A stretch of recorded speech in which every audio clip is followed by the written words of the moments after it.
방 하나. 우리 부부가 사는 곳은 작은 집 두 채가 쌍둥이처럼 붙어있는 반독립주택으로 거실이 13제곱미터 남짓하다. 하지만 우리는 그 거실을 포함해 집안 곳곳을 아름답게 꾸미려고 애썼다. 거실에는 큰 그림이 몇 점 걸려 있다.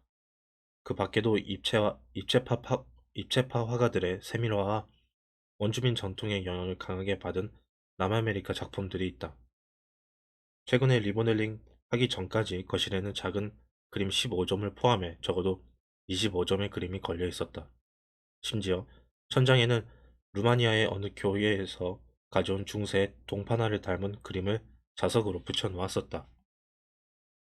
가장 큰 그림은 높이가 약 1.8m에 폭이 약 2.4m였다. 나머지 공간을 꾸밀 때 우리는 건물 전체의 벽과 테두리에 36가지 색과 다양한 광택을 사용했다. 모두 1950년대 시카고의 한 조차장을 묘사한 사실주의 그림에서 빌려온 색깔들이었다. 우리는 집을 리모델링할 때 그 그림을 그린 화가의 도움을 받았다. 소비에트 작품들은 소비에트 시대의 공예품을 전문으로 취급하는 우크라이나 고물상들로부터 이베이를 통해 구입했다. 한때 나는 20여 명의 우크라인과 연락을 주고받았는데 그들은 소련의 잔해 아래 묻힌 그림들을 쓸어 모아 사진을 찍어 내게 보내주었다. 대부분은 끔찍했지만 어떤 그림은 참으로 놀라웠다. 예를 들어 최초의 우주인인 유리 가가린이 로켓과 레이더 앞에 서 있는 그림이 그랬고, 처량한 병사가 커다란 라디오 앞에서 어머니에게 편지를 쓰는 1970년대 그림도 그랬다. 재능 있는 화가들이 현대의 사건들을 유화로 그린 작품을 보는 건 정말 특별했다. 끝내 우리 집은 소비에트 회화에 점령당하고 말았다. 그림들이 대부분 작고 저렴해서 몇십 점이나 구입해버렸기 때문이다. 냉전시대 소련의 인상주의는 독특한 개성이 있었다. 고전적인 프랑스 풍경화와 달리 대부분 거칠고 가혹한 풍경을 묘사하고 있어 캐나다 서부에서 자란 내 취향과 잘 맞았다. 마음에 드는 그림을 찾는 동안 나는 감히 말하건대 역사상 그 누구보다도 많은 그림을 접했다. 2001년부터 최소 4년 동안 이베이를 검색하면서 그림을 대략 하루에 1,000점씩 보고 그 중에서 좋은 작품 한두 점을 찾아냈다. 토론토의 화랑이나 미술관에서 본 그림들보다 훨씬 좋은 작품이 많았는데 러시아 또는 소련의 풍경화라는 이유로 굉장히 저렴하게 팔고 있었다. 나는 구미가 당기는 작품을 목록으로 만들어 출력한 뒤 거실 바닥에 펼쳐놓고 태미에게 선택지를 줄여달라고 요청했다. 태미는 안목이 있었고 그림 훈련을 좀 받은 적이 있었다. 우리는 부족해 보이는 것들을 지워내고 남은 그림을 구매했다. 이 때문에 우리 아이들은 미술품에 둘러싸여 자랐고 그로부터 영향을 받았다. 지금 아이들이 사는 집에는 내 그림들이 걸려있다. 비슷한 시기에 나는 대학 연구실도 아름답게 단장하려고 시도했다. 이미 공들여 꾸며놓은 연구실을 떠나야 했기에 나는 우리 집 리모델링을 도와준 화가의 도움을 받아 새 연구실을 개조하기로 했다. 새 연구실은 창문이 막히고 형광등이 비추는 1970년대 공장처럼 끔찍했다. 감각이 어느 정도 있는 사람이라면 30년 동안 그곳에 앉아있느니 차라리 죽고 싶을 것이다. 노조의 의무조항과 그에 대한 관리자들의 해석 때문에 교직원이 연구실을 크게 개조하는 건 금지되어 있었다. 그래서 화가 친구와 나는 대안을 만들어냈다.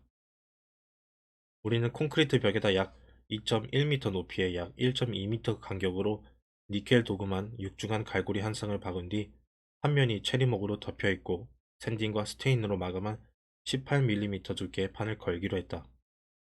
짜잔! 75달러짜리 합판 8장에다 약간의 노동을 더하면 나무 벽면을 가진 연구실을 가질 수 있었다. 우리는 아무도 없는 주말을 이용해 합판을 설치하기로 했다. 그런 뒤 드롭실링을 칠하기로 계획했다.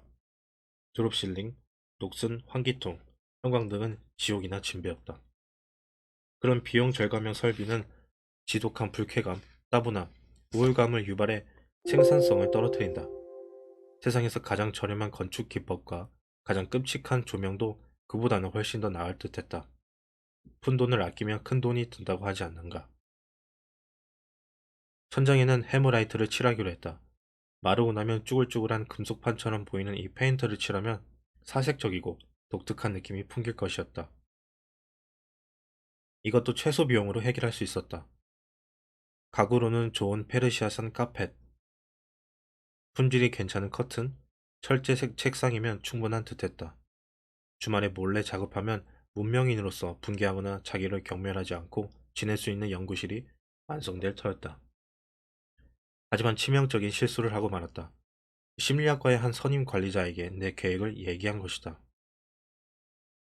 일전에 그녀와 나는 우리가 거주하는 층이 얼마나 추하고 연구실 분위기가 얼마나 우물한지에 관해 이야기를 나눈 적이 있었다. 나는 우리가 그런 상태를 개선해야 한다는데 합의했다고, 그녀도 같은 생각을 한다고 믿었다. 심지어 모퉁이에 있는 그녀의 연구실을 고치는 문제를 두고도 이야기를 나눴다. 나는 신이 나서 내 생각을 털어놓기 시작했다. 그러자 그녀가 행복한 낯빛이 아닌 못마땅한 표정을 지으면서 말했다. 그러면 안 돼요. 순간 내 귀가 의심스러웠다.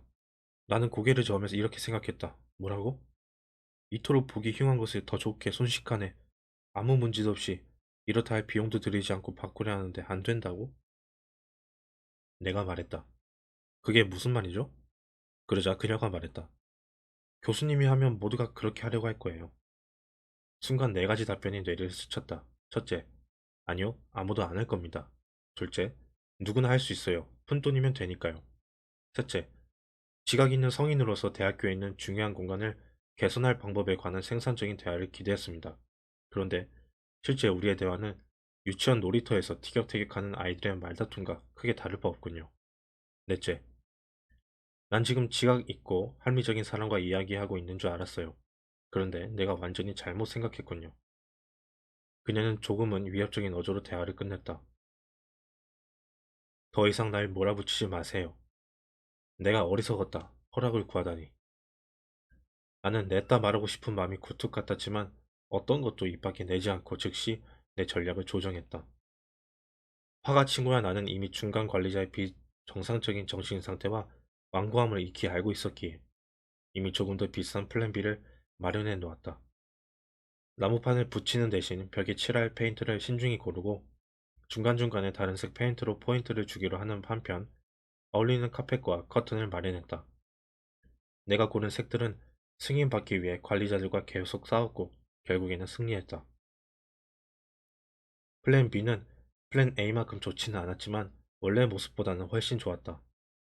나중에 나는 금속 느낌이 나는 가벼운 접착식 플라스틱 타일을 이용해 드롭 실링을 구리색으로 바꾸고 벽에 그림 몇 점을 걸고 분위기에 어울리는 조각상 두 점을 진열했다.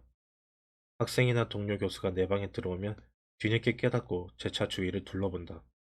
지금 내 연구실은 형광등이 비추는 끔찍한 공장이 아니라 창조성과 아름다움이 살아있는 공간이다.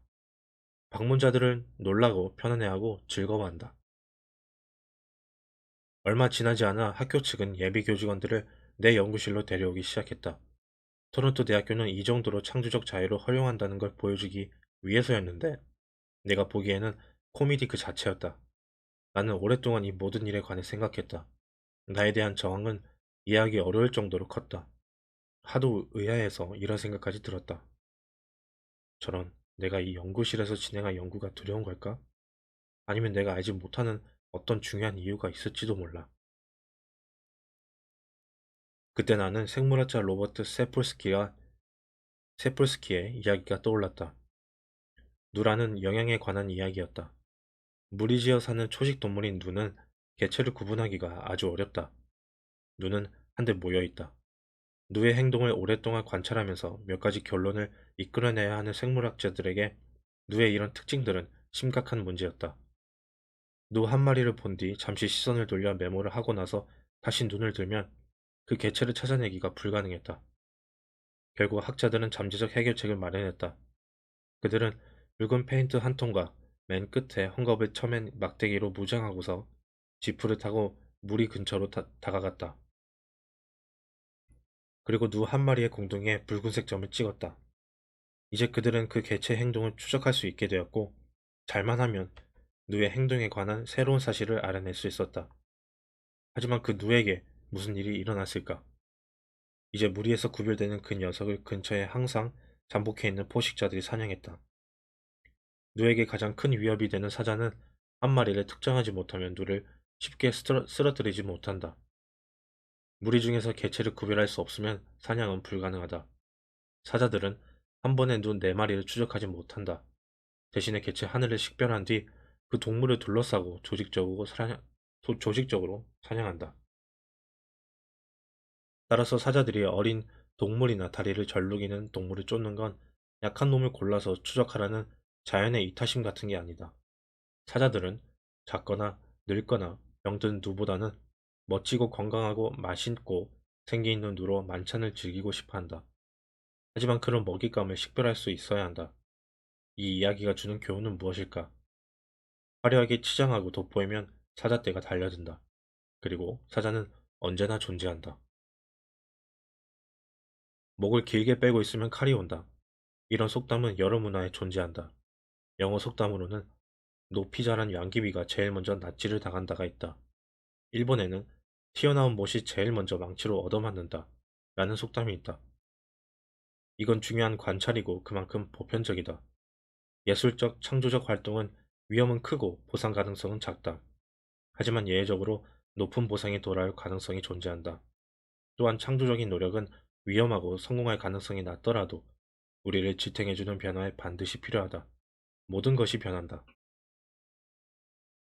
고지식하게 전통을 고수하고자 하면 바로 그 때문에 파멸을 피하지 못한다. 현재 위치를 유지하려고 해도 새로운 것이 필요하다. 우리는 전문 지식과 분업화 때문에 칸막이에 가려 보이지 않는 것들을 보려고 해야 한다. 그래야 지루함, 권태, 교만, 미에 대한 무지, 영혼을 갉아먹는 냉소에 젖은 채로 죽지 않고 신의 왕국에 도달할 수 있다. 한마디 덧붙이자면 우리는 움츠리고 숨고 위장하는 무기력한 피식자인가 아니면 인간인가?